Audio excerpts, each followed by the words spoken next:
ان اللہ یامرکم ان تؤدوا الامانات الی اہلھا، اور یہ 2-3 آیتیں نہایت اہم ہیں قرآن مجید کی۔ سارا اسلام کا سیاسی، قانونی، دستوری نظام اس میں ہے۔ ان اللہ یامرکم ان تؤدوا الامانات الی اہلھا، پہلی بات تو یہ اللہ تمہیں حکم دیتا ہے کہ امانات سپرد کرو اس کے اہل لوگوں کو۔ فَإِذَا حَكَمْتُمْ بَيْنَ النَّاسِ أَن تَحْكُمُوا بِالْعَدْلِ، اور جب لوگوں کے درمیان فیصلہ کرو تو عدل سے فیصلہ کرو۔ پہلی بات یہ ہے کہ جو بھی آپ سیاسی نظام بناتے ہیں، انتظام کرتے ہیں، اس میں منصب ہوتے ہیں، منصبوں کی پھر ذمہ داریاں ہوتی ہیں تو اختیارات بھی ہوتی ہیں، اس کو دیکھ کر دینا چاہیے کہ کون اہل ہے۔ یہ کہ برادری کی وجہ سے، رشتہ داری کی وجہ سے، کسی کی دولت کی وجہ سے، کسی کے دھوس کی وجہ سے اگر آپ نے کیا تو خیانت کی ہے، پھر یہ امانت ہے۔ اس امانت کا استعمال صحیح ہونا چاہیے۔ عام معنی میں بھی امانت، جو بھی امانت کسی نے رکھوائی ہے اسے واپس لوٹانی ہے، لیکن یہاں یہ وہ معاشرتی زندگی اور جو بھی ایک اجتماعی زندگی کے جو اہم اصولوں کی حیثیت سے بات آ رہی ہے کہ ان تؤدوا الامانات الی اہلھا، جو بھی اہل ہیں اس کی استطاعت اور اہلیت رکھنے والے۔ نمبر 2 جوڈیشری، وَإِذَا حَكَمْتُمْ بَيْنَ النَّاسِ أَن تَحْكُمُوا بِالْعَدْلِ، پہلی چیز ہے سیاسی نظام، کس کو امیر بناؤ، امیر المومنین بناؤ، کس کے لیے تم ہیڈ آف دی اسٹیٹ بناؤ، کیا کرو، وہ تو جو بھی نظام ہوگا پہلے تو یہ کہ وہ اہلیت کی بنیاد پر ہو۔ نمبر 2 جوڈیشری جو ہے وہ مضبوط ہو۔ اذا حکمتم بین الناس ان تحکموا بالعدل، جب لوگوں کے مابین تم فیصلے کرو تو عدل کے ساتھ کرو۔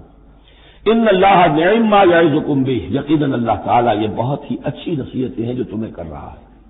ان اللہ کان سمیعا بصیرا، یقیناً اللہ تعالیٰ سب کچھ سننے والا، دیکھنے والا ہے۔ اب تیسری ہے لیجسلیچر۔ آپ کو معلوم ہے یہ 3 پلرز ہیں ماڈرن اسٹیٹ کے، چوتھا کہہ دیتے ہیں کہ پریس بھی چوتھا پلر ہے، یہ کہنے کی باتیں ہیں، اصل میں تو 3 ہی ہیں، لیجسلیچر، جوڈیشری اور انتظامیہ، ایگزیکٹو۔ ایگزیکٹو کی پہلی آیت آگے سے اختیار دینا ہے، دیکھ لو کہ اہل ہے کہ نہیں، عدلیہ، اور اب تیسری بات لیجسلیچر۔ لیجسلیچر کے اصول کیا ہوں گے؟ یا ایھا الذین آمنوا اطیعوا اللہ واطیعوا الرسول، اے اہل ایمان اطاعت کرو اللہ کی اور اطاعت کرو رسول کی، یعنی کوئی قانون اللہ اور اس کے رسول کی منشا کے خلاف نہیں بنایا جا سکتا۔ یہ ہمارے دستور میں بھی لکھا ہوا ہے، جو legislation can be done repugnant to the Quran and the Sunnah. لیکن یہ تو جو میں آج کل کہہ رہا ہوں کہ یہ منافقت کا پرندہ ہے کہ اس کی کوئی ضمانت نہیں، اس کی ایگزیکیوشن کی، امپلیمنٹیشن کی کوئی اسکیم موجود نہیں، لکھا ہوا ہے اوپر۔ اطیعوا اللہ واطیعوا الرسول، اللہ کے احکام اور رسول کے احکام، یہ 2 مستقل سورسز آف لا ہیں، مستقل سورسز آف لا۔ منکرین سنت کی یہاں نفی ہوتی ہے۔ وَأُولِي الْأَمْرِ مِنْكُمْ، اور اپنے میں سے اولو الامر کی بھی اطاعت کرو۔ لیکن یہاں جو عجیب بات ہے وہ یہ ہے کہ 3 کی اطاعت آئی، اللہ کی، رسول کی، اولی الامر کی، 2 کے لیے اطیعوا، تیسرے کے لیے نہیں ہے۔ یا تو یہ بھی ہو سکتا تھا کہ اطیعوا ایک مرتبہ آ جاتا اور تینوں کو کور کر جاتا، یا ایھا الذین آمنوا اطیعوا اللہ والرسول واولی الامر منکم، تینوں برابر ہو جاتے، یا اطیعوا تیسری مرتبہ بھی آتا، یا ایھا الذین آمنوا اطیعوا اللہ واطیعوا الرسول واطیعوا اولی الامر منکم، 2 کے ساتھ ہے، تیسرے کے ساتھ نہیں۔ اولو الامر جو ہو ایک شرط واضح ہو گئی، تم میں سے ہونے چاہیے، مسلمان ہو۔ غیر مسلم کی حکومت کو ضمن ریکنسائل کرنا اللہ سے بغاوت ہے، ریکنسائل کرنا۔ اولو الامر بالکل مسلمان تو ہونا کم سے کم، البتہ یہ کہ ان کی اطاعت مستقل نہیں، دائم نہیں، انکنڈیشنل نہیں۔ اللہ کی اطاعت مطلق، absolute, unconditional, without any limits. رسول کی اطاعت absolute, unconditional, without any limit. لیکن اولو الامر کی اطاعت ہوگی اللہ اور اس کے رسول کی اطاعت کے تابع۔ جو حکم لائے اسے بتانا ہوگا میں کتاب و سنت سے کیسے اس کا استنباط کر رہا ہوں، تو ایسے ثابت کرنا ہوگا کہ یہ کتاب و سنت کے خلاف نہیں ہے، کم سے کم یہ ثابت کرنا ہوگا۔ یہ ہے فرق۔ اسی پر لیجسلیشن ہو سکتی ہے جدید جتنی بھی مشینری ہے لیجسلیٹو، وہ کانگریس ہو، وہ پارلیمنٹ ہو، مجلس ملی ہو، قانون سازی کرو۔ ہاں ریپلمنٹ تو قرآن اور سننا نہیں ہو سکتی، بات ختم ہو۔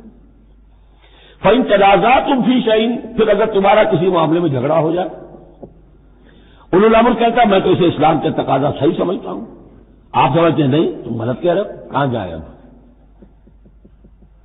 فردوہ الی اللہ والرسول، لوٹا دو اسے اللہ اور رسول کی طرف، یعنی اب یہ کہ جو بھی اپنی بات ثابت کرنا چاہتا ہے اسے اللہ اور اس کے رسول سے دلیل لانی پڑے گی، میری پسند، میرا خیال، میرا نظریہ نہیں، اللہ اور اس کے رسول کا۔ اور اس میں یہ بات ماننی پڑے گی کہ ابھی یہاں ایک خلا ہے، تو وہ خلا یہ ہے کہ یہ فیصلہ کون کرے گا کہ اس کی رائے صحیح ہے یا اس کی رائے صحیح ہے۔ یہ ہے اصل میں آج کی ریاست میں آ کر وہ خلا پر ہو چکا ہے، یہ جوڈیشری کا کام ہے۔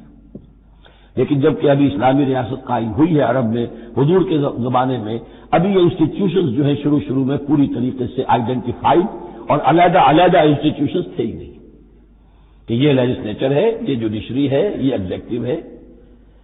حضرت ابوبکر کے زمانے میں تو کوئی یعنی قاضی تھے ہی نہیں، حضرت عمر نے پہلے شعبہ قضا شروع کیا ہے، تو رفتہ رفتہ انسٹیٹیوشن ڈیولپ ہوئے ہیں۔ لیکن اصول یہ ہے کہ دو کی اطاعت تو ہے قطعی اور لازمی، انکنڈیشنل ایبسولوٹ، تیسری اطاعت اس کے تابع ہوگی۔ فیصلہ کون کرے گا؟ جدید دور میں اس کا جو انسٹیٹیوشن ہے وہ عدلیہ ہے، وہاں ہر شخص جائے، اپنی دلیل دے، علماء جائیں، عوامی جائیں، جو چاہیں جائیں، سب وہ جو جا کر دلائل دیں، لیکن وہاں سے فیصلہ ہو جائے گا کہ واقعتاً یہ ریپگننٹ ہے یا نہیں۔ فَإِن تَنَازَعْتُمْ فِي شَيْءٍ فَرُدُّوهُ إِلَى اللَّهِ وَالرَّسُولِ إِن كُنتُمْ تُؤْمِنُونَ بِاللَّهِ وَالْيَوْمِ الْآخِرِ، یہ طرز عمل تمہیں اختیار کرنا چاہیے اگر تم واقعتاً اللہ پر اور یوم آخر پر ایمان رکھتے ہو۔ ذَلِكَ خَيْرٌ وَأَحْسَنُ تَأْوِيلًا، یقیناً یہ بہت ہی بہتر بھی ہے اور نتائج کے اعتبار سے بھی بہت ہی مفید ہے۔